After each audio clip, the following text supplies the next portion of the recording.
enama on sakata.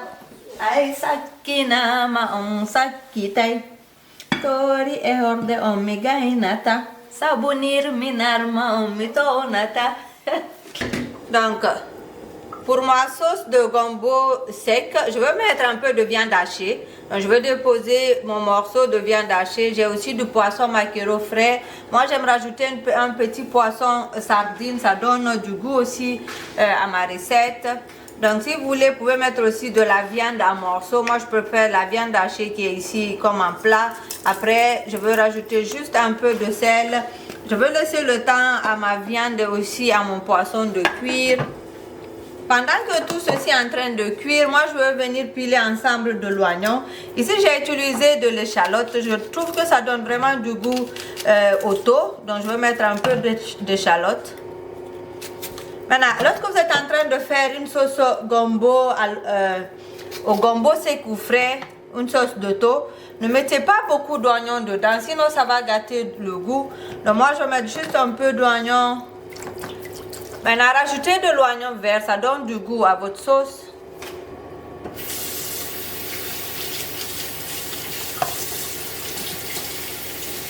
Aimez le piment, ajoutez le piment, la quantité que vous aimez. Donc moi, je vais mettre juste un peu. On va venir mélanger tout ceci ensemble.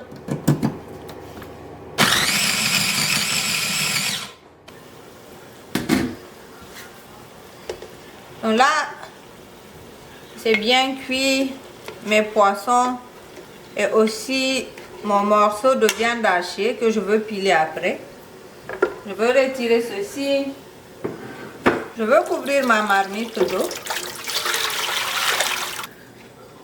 Donc je vais venir ajouter de la pâte d'arachide. Utilisez de la pâte d'arachide non sucrée. La sauce de gombo pour le thon est très facile à faire. Donc je vais rajouter tous les ingrédients ici. Ça c'est mon mélange de piment, oignon, oignon vert. Donc je vais venir mettre ça ici. Donc ça c'est facultatif, mais moi j'aime rajouter des tomates dans ma sauce. Maintenant voici le secret de cette recette, c'est du poisson bonga. Moi j'ai pris en poudre, et aussi un peu de sumbara et aussi des crevettes en poudre pilées. Donc je vais rajouter tout ceci ici. Donc ça c'est mon mélange d'épices, il est très parfumé, mais ici ne mettez pas beaucoup, sinon ça va gâter le goût de votre sauce. Juste un peu pour donner une bonne odeur, mais pas trop comme on a l'habitude de mettre, vu que c'est trop parfumé. Donc on va mettre juste un peu. Mon mélange d'épices, je vais vous mettre le lien en bas, vous pouvez aller le commander, je le livre partout. Je vais venir mettre du sel, pas beaucoup pour le moment parce qu'après on va rectifier l'assaisonnement et voir. Maintenant, je ne veux pas couvrir ceci pour ne pas que ça verse. Je veux laisser cuire pendant une quinzaine ou vingtaine de minutes. Après, je vais revenir voir si j'ai...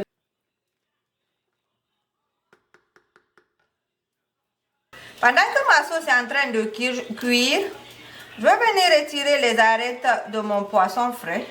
Donc, moi dans ma sauce gombo pour thon, je ne rajoute pas beaucoup de poisson frais dedans. Juste un peu parce que je n'aime pas qu'elle soit trop épaisse. Je vais venir piler un peu ma viande hachée qui est déjà cuite.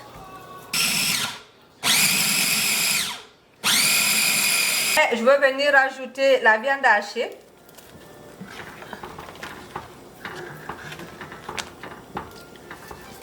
Je vais aussi rajouter le poisson frais.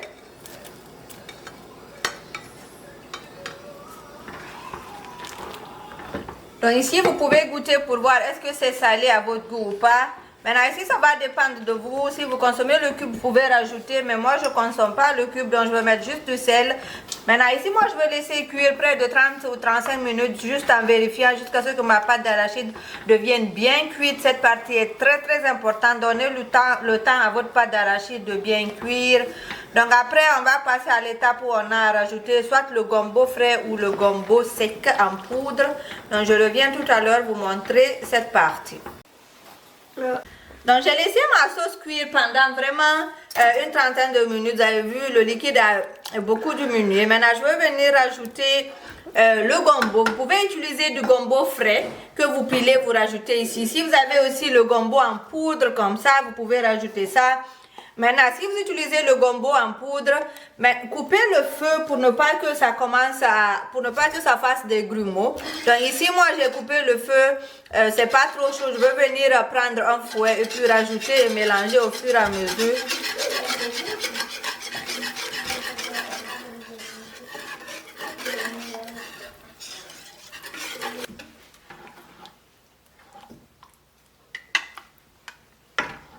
Donc là, j'ai rajouté mon gombo, j'ai tout mélangé. Vous pouvez rajouter plus si vous voulez que ça soit plus gluant que ça.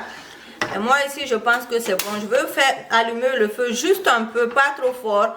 Le temps pour moi de cuire le gombo, juste une dizaine de minutes à feu doux. Après, je vais vous montrer le résultat final.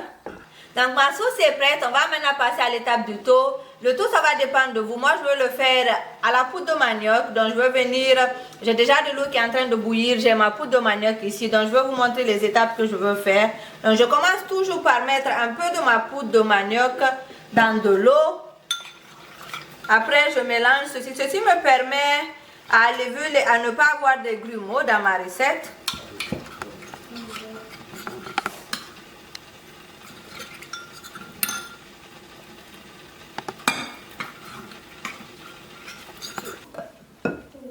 Après, je vais éteindre le feu, je vais arrêter la cuisson.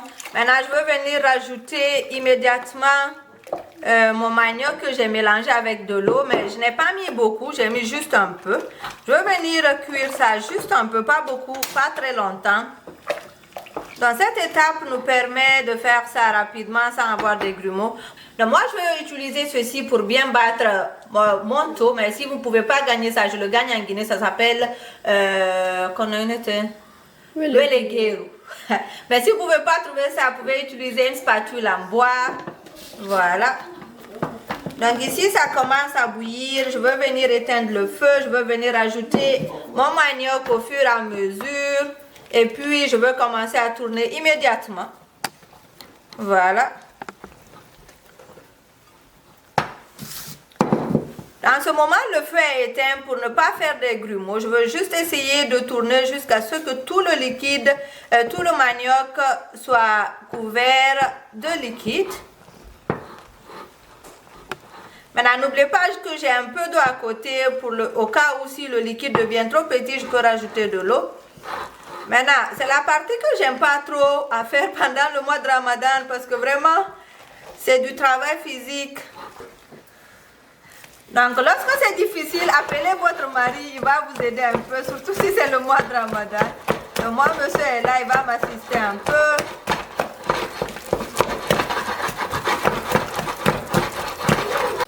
La famille, c'était compliqué de le faire sur le feu, on est descendu à terre. Regardez-moi ça.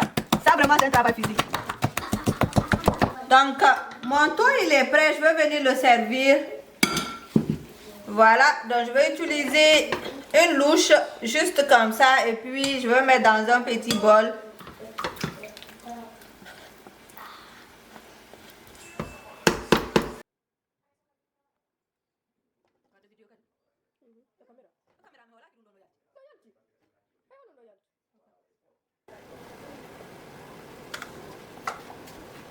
Donc c'était tout pour cette vidéo, je vous ai montré comment je fais mon taux pour le mois de Ramadan. Si c'est quelque chose que vous avez aimé, likez la vidéo avant de partir et n'oubliez pas de vous abonner. Maintenant, si vous avez besoin de plus de questions et de réponses, laissez-les en commentaire, je veux passer vous répondre.